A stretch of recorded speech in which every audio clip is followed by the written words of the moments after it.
Hey guys, M12 Warthog Gaming here. I am back with another installment of Strategy Guide. Now today we are back with Age of Conquest 4. This time we are doing the official medieval Europe map, but we are doing a medieval scenario rather than the World War II scenario that we did last time. Now with this one I'm going to talk over some of the main things you need to know if you were starting out as every faction, so that you know sort of where to expand and start from. And then I'm going to choose like one of the best three to start out with, and so forth, and go from there. Now, let's start with, say, over here. Kingdom of Scotland, England, and Gaelic Ireland all are very close to each other. All will have conflicts early on. My prediction is Kingdom of Scotland and Kingdom of England will fight for control over the island that they're on. Gaelic Ireland will probably move north and take the other half of the island above them, and then probably move to Gaul, which would be modern-day Belgium and northern France, and go from there, and so forth, if they get the opportunity to. But like all matches, the water acts as a natural barrier economically, because you have to spend in gold half the number of troops you're sending in gold to for disembarkment fees. So 100 troops, and you want to send them onto the water as a fleet, you have to spend 50 gold for that. 200, it's 100. 300 is 150, and so forth. Okay, so that will act as barrier. Crown Castle, pretty much all of these kingdoms right here, these three. Conflict is going to be early on, and people are going to try and race to get as much land as they can. Probably not a good idea to start right next to each other. Kingdom of Maghreb, and Tunis, or whatever these two are, they have weird names. These two will probably expand, get about half each of North Africa here. Egypt is probably going to take a ship, go up here, grab some of this, as well as expand from here this way, where my cursor is. Kingdom of Jerusalem definitely going to expand down here and into these territories here. Note, Kingdom of the Jerusalem Kingdom and the Egypt Kingdom are probably going to move their leader out of their territory as soon as possible, because this is domination victory requirements, so you have to capture all of the territory from the enemies.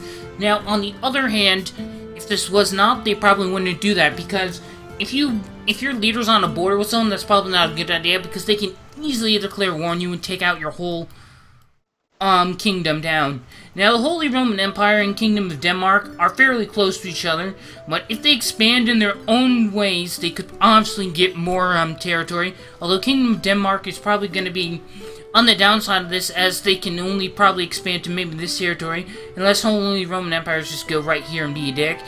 And they'll also have the navy that they could use to expand to other territories in the distance.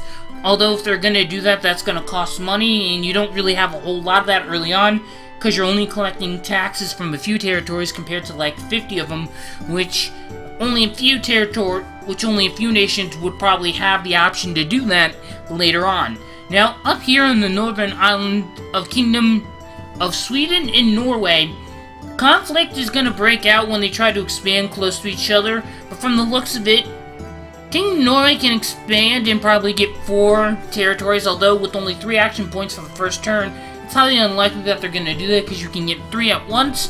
Although what they could do is expand in a way to where they get 3 out of 4 of them, but get the one that overlaps between them and Sweden. Kingdom of Sweden and Norway are probably gonna, after our first few turns, are probably gonna need navy to go get stuff. The Teutonic Order down here probably gonna have room to expand on all sides until and don't have to worry about any borders arising from different nations after maybe until 2 or 3 turns later. So there's somewhat of a good start. Kingdom of Hungary looks like could expand into a few areas, because they expand over here or over there, but they're very limited from not being able to go directly down or up due to the movement limitations that the mountains provide, but they also provide a defense because that reduces the number of borders their starting territory has to 3 instead of 5 or 6. Depending upon which wall of territories you would like, which wall of mountains you'd like to remove. Now, the Duchy of Austria, I guess it's pretty in the middle of Europe, or in the middle of like several other nations, but they could expand a few territories in each direction, I guess, except for south, because that's blocked off by a mountain. And besides, the Kingdom of Siberia is probably going to go up here, and Papal States are probably going to go up here or get South Italy, and so forth. Now, Kingdom of Sicily is on an island of, well, Sicily, and they probably could get South Italy if they go directly for it with the Navy, but they have a Navy, and that's pretty much what they have to start out with in order to gain more territories. They can easily go down here, North Africa, get some, or maybe go to some of these islands here like Corsica and all that stuff, get territories there. These islands here as well. Or maybe even go over to Greece and get maybe Crete or some of these other islands over here. Now, on the other hand, if we go up here, Duchy of Finland, they definitely could get 5 or 6 territories easily starting out when they expand, because they literally don't have to worry about expansion that much, because this principality here could expand here and here, but by that time they're done, because what happens is when they expand and go right here, which they could probably go here and this territory first turn, they could easily expand and get these two. And when they expand for their 2 territories here, it'd sort of be a race to get this, but they pretty much get a solid start. Now, the Nipcat Horde, I might be mispronouncing some of these, and if you're descendants of any of these nations or kings or whatnot, sorry for mispronouncing them. I'm not gonna blame you for mispronouncing all of the names that we have for our cities and all that crap. You may not even be able to pronounce my name properly, but who the heck cares? At least you're trying. Anyway, this horde probably going to expand downwards, because that's really where they have the most area to expand. And this one here is probably going Trembenzon is probably going to expand in the general area, like outwards like a circle. Probably get a few territories here, here, here, and here. Although early on, going up here is probably not what they're going to do. They're probably going to go down here or here, because they're sort of limited by the mountains, so they can't go. They could go here and then up, but they can't go here, then up from this territory here. In this one over here, Nagai, it's going to expand, probably get some of the territories here, and probably get some of the coastline of the sea here, whereas this one's probably going to do the same thing as well. This one's very limited from starting position. It's not very limited from the starting position so much as you see these these 2 territories do not border this one, so it has less borders to worry about early on if, say, the Byzantine Empire was to expand into this territory here. But Sultanate of Rum is probably going to be able to expand to here, here, here, and here with 4 territories.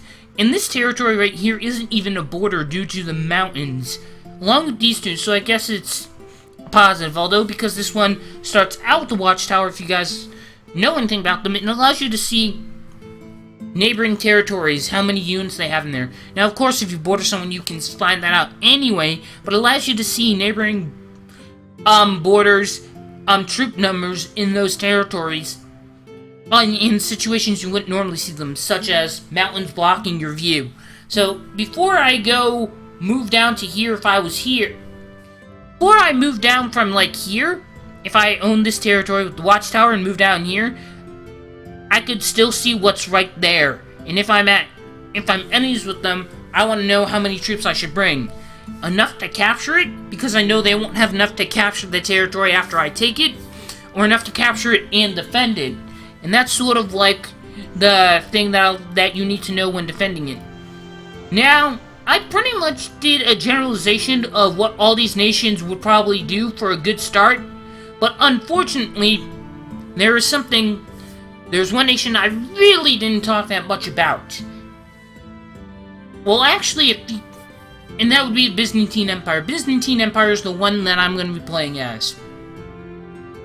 Now, because I like this area, it has access to both the sea here and the Mediterranean. It actually is close to some nations, so if you want to, like, say, hey, I'm here, just doing my thing, let's be allies, it's sort of a good thing to do that, and so forth. So, without further ado, let's find Byzantine Empire and join in as the Byzantine Empire. For starters, you want to get as much territory as possible.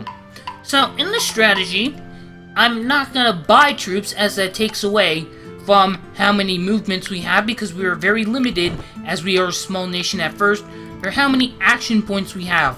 The bigger we are, the more money we get, and of course the more action points we get. But you see, the way I expanded, you're guaranteed to get 3 territories first turn if you don't buy any.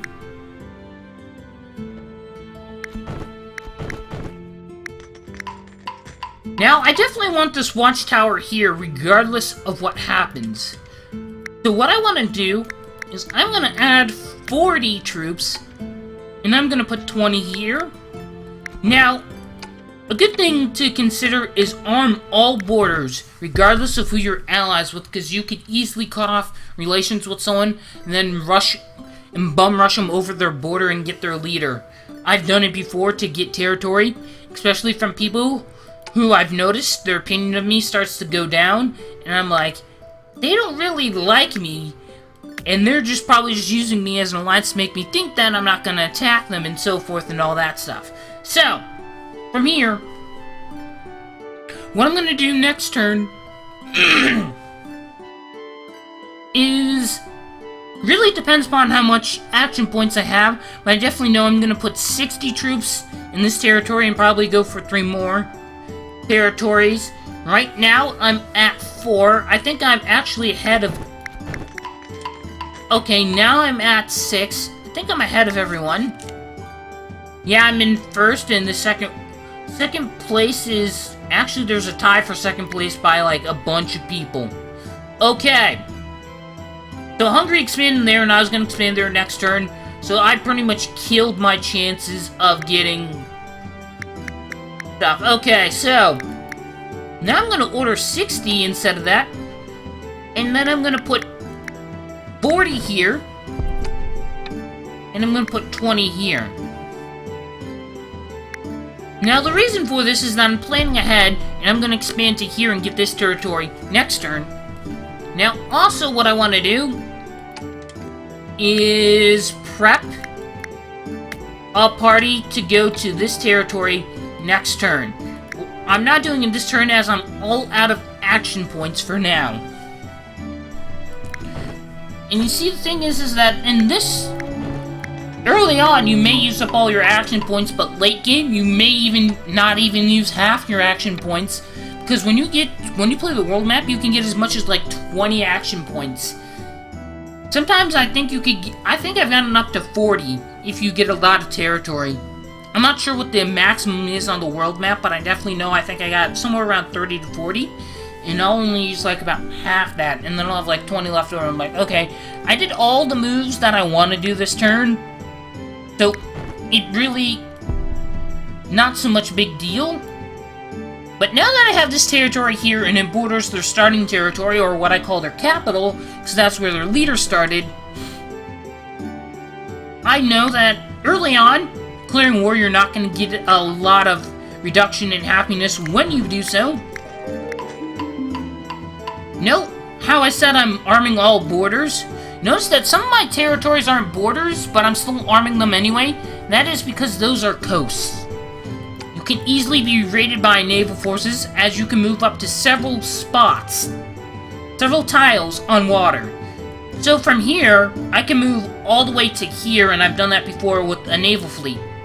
So that means someone could be down here with a naval fleet of 500, they could be at war with me and I wouldn't know, and they'd go here and just raid this place here, my capital and all that stuff, and you don't want that to happen. So arming your coastlines are good.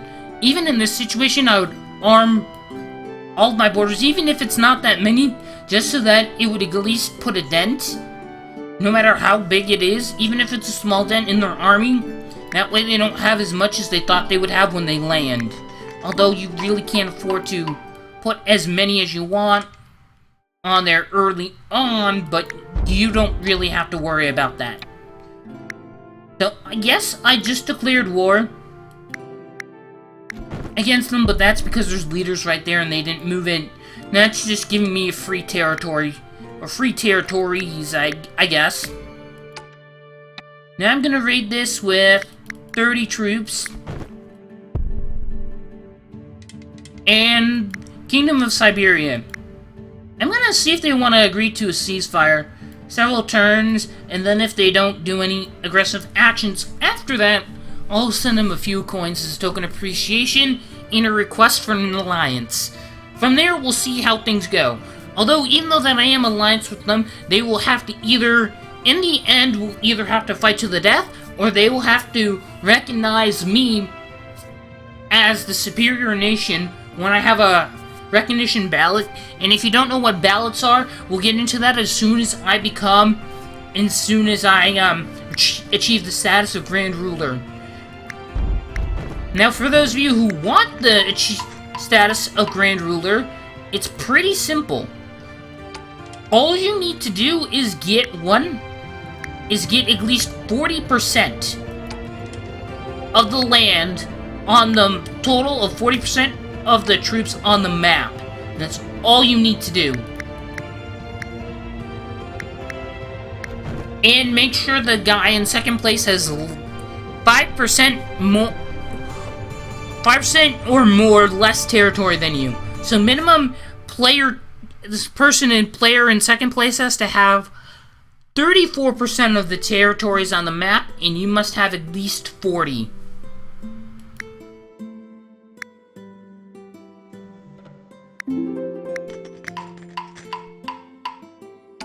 Now, what I'm doing is I'm going to cut off the capital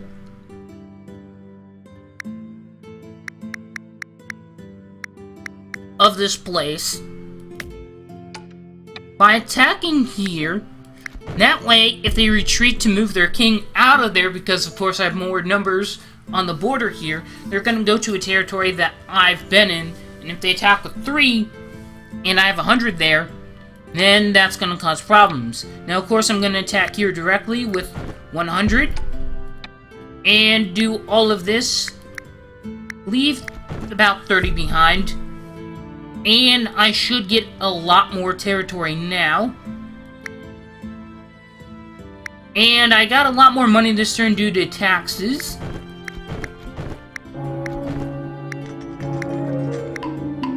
And I pretty much would get everything else that they have, but I didn't capture the capital. I just brought in enough troops the first time to, well, prevent them from I guess, from getting, I don't know, I guess to make them lose their leader, but not to lose their, not to capture their capital with their leader in and at the same time, to get, all their other territory. So I guess I'm just gonna take it myself. Normally, when you take out the leader, you get all their territories as well.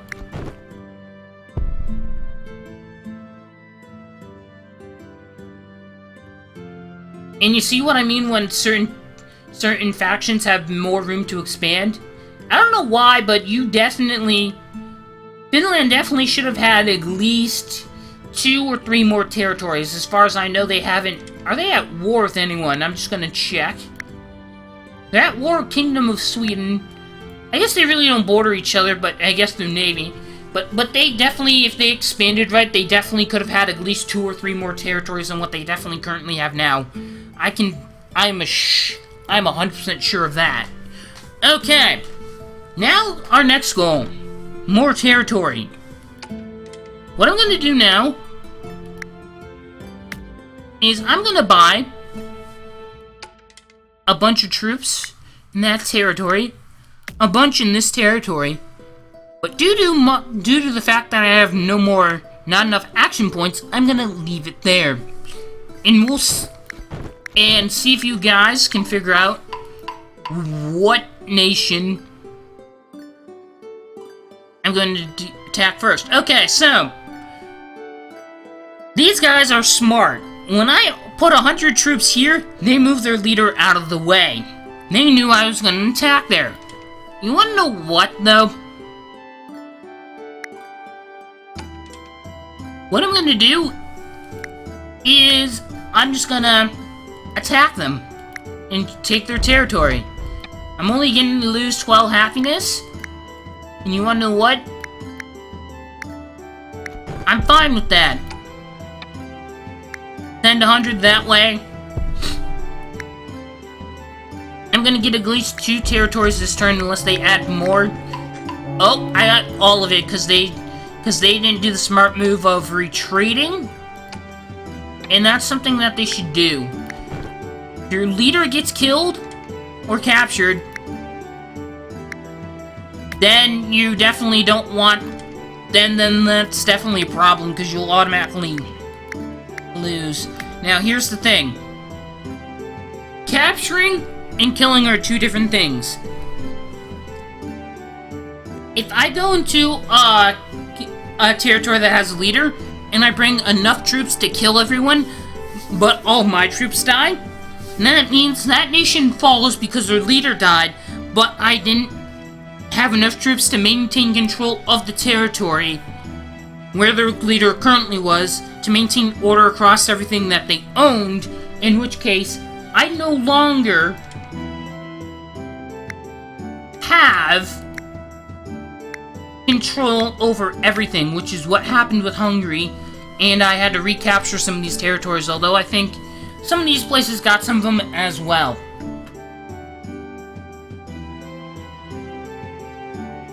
Now, one of the best things I like about this is that I don't actually own this territory. And there's a reason why I'm happy that I don't own this, because it's right next to a capital. And they're gonna arm it like there's no tomorrow if I declare war on them. And that is true. We know that they're gonna arm it like there's no tomorrow. But you wanna know what? Disembarkment fees suck. I forgot that I spent all my money on troops. Okay.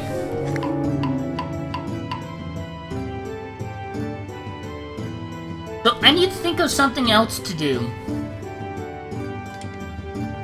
For this turn, I guess I'll request an alliance. We've been neighbors for a long time. We've had no cause to fight each other. Haven't declared war on me, I haven't declared war on them. Kingdom of Siberia will either reject or accept our offering. Kingdom of England. Let's see.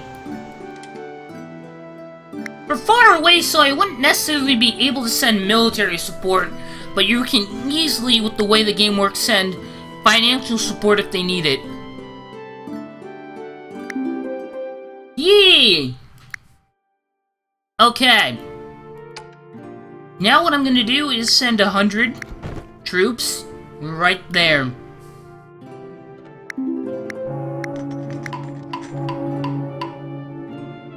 Tunic Order, are they in first?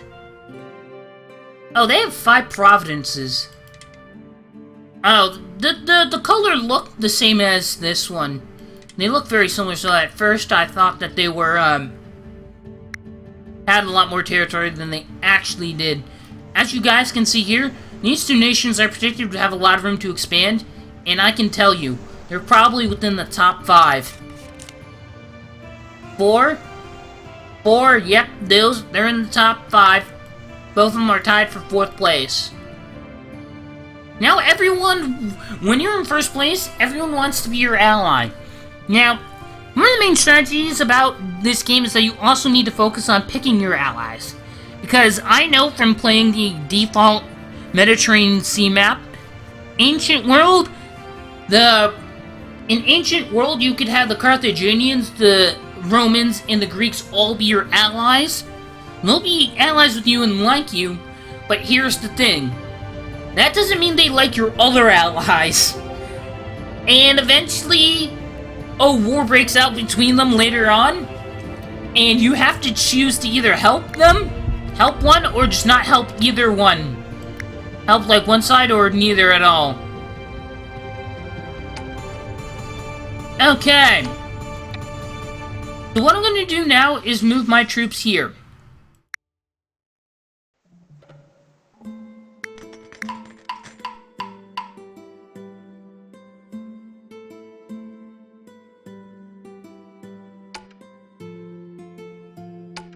Now, I'm going to move troops here.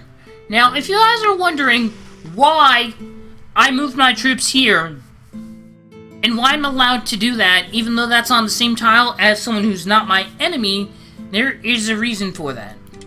The reason for this is because naval fleets can occupy the same water tile as other naval fleets and not have to fight them. As a matter of fact, they won't fight each other unless they're enemies. In this current state, the nation that owns the other naval fleet is neutral. We are not enemies, we are not allies. We are not fighting each other, so that's what really matters. In this situation, we can occupy the same territory. Although they will know that we have a naval fleet there, we will be able to see their naval fleet, and they will be able to see ours. So, doing this is not optimal for surprise, for the element of surprise if you want to surprise attack someone from several tiles away with the naval fleet.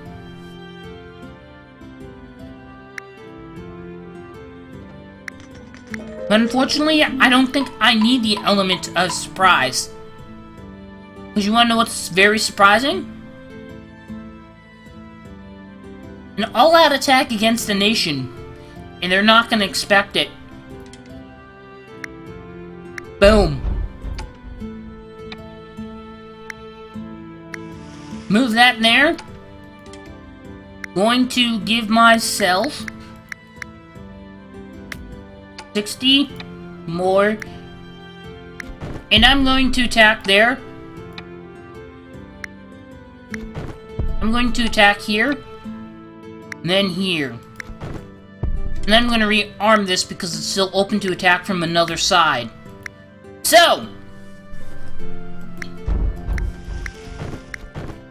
they quickly retreated their leader out of there. They knew what was up because they saw me. But I just really wanted to attack and get rid of them.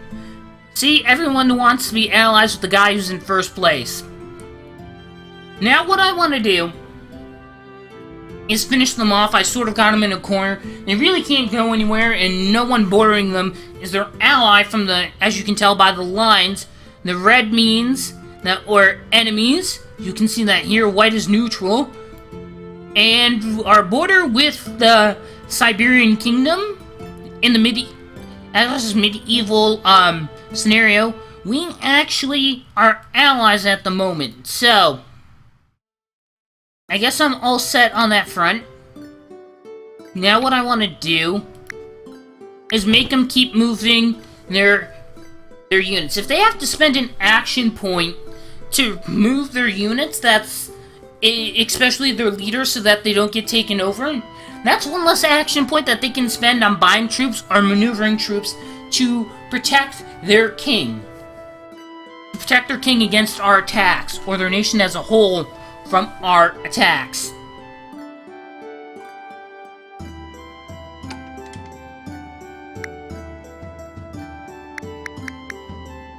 So what I'm going to do, I'm going to send 100 down this way.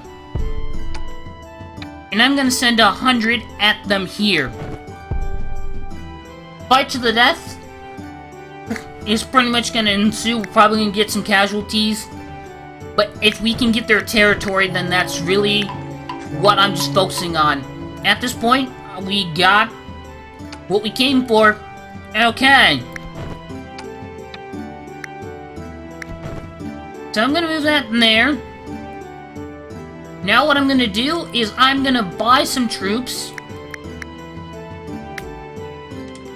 for these territories here, because you want to arm all borders regardless of your diplomatic relations with any nation in this game. Always arm your borders, because they could just decide one turn, I don't like you anymore. I'm just gonna raid your territory, and if you don't have a border armed, it could spell disaster. But if someone really has a high opinion of you, they're like, oh, this guy's nice. Join my war against Scotland. Will you assist? Now, when someone asks you that, yes, sometimes they may need help, but sometimes it takes a turn, the turn that they send the message, and then it's like another turn passes before we receive the message and then accept and all that stuff. So I may receive this message, and I may join them, but it may make me lose a lot of happiness. But here's the thing, I'm so far away I wouldn't be able to send support, so I'm going to reject it. But also because sometimes by the time it actually gets sent, we may just click accept and lose happiness to join a war against the nation that they've already taken out, that they may have taken out the turn after they sent the message, which would be a turn before we receive the message, and that can be a bit of a problem. So I'm gonna reject, because in order to fund a navy to do that, that costs money.